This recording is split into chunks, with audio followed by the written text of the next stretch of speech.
انت متخيل ان كهربا طالع يقول ان الاهلي محتاجني والجمهور محتاجني وان انا المفروض ارجع الاهلي ونفسي ارجع الاهلي تاني؟ وانت عملت ايه النادي الاهلي اصلا؟ انت بالنسبه لي انا كهربا انا مش مقتنع بيه. يعني كهربا لعيبه اقل من العادي ان هو يلعب في اهلي وزمالك.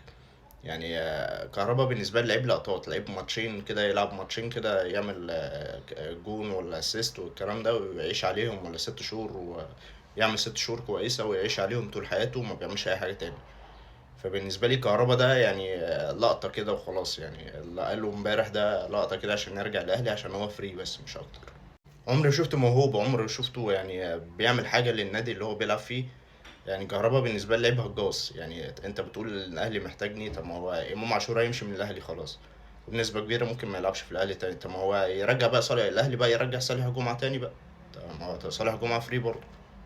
فايه اللي انت بتقوله ده؟ وايه اللي انت بتفكر فيه ان انت عايز ترجع الاهلي وعايز تلعب في الدوري المصري والكلام ده؟ انا بالنسبه لي انا مش محدش مقتنع بيك اصلا.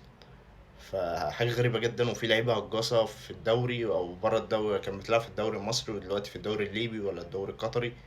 لعيبه هجاصه جدا بس هي يسمى لعيبه محظوظه. يعني هي محظوظه بس عشان لعبت في الاهلي والزمالك. زي باسم مرسي، زي صالح جمعه.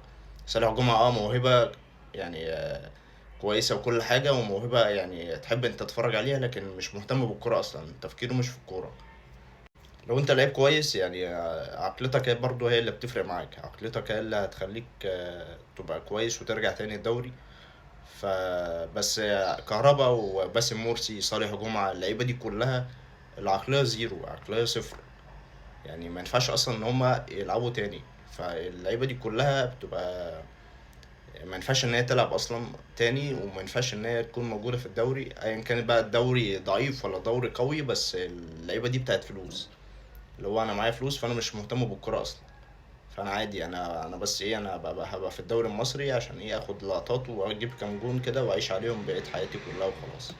فانت عايز تفهمني ان لو الاهلي اصلا عايزك، يعني هو هيتكسف يكلمك مثلا يقول لك ارجع تاني؟ اكيد لا. فلو الاهلي عايزك هيكلمك. بس الشغل الحك اللي انت بتعمله ده الاهلي اكيد مش هتجيب معاه سكه.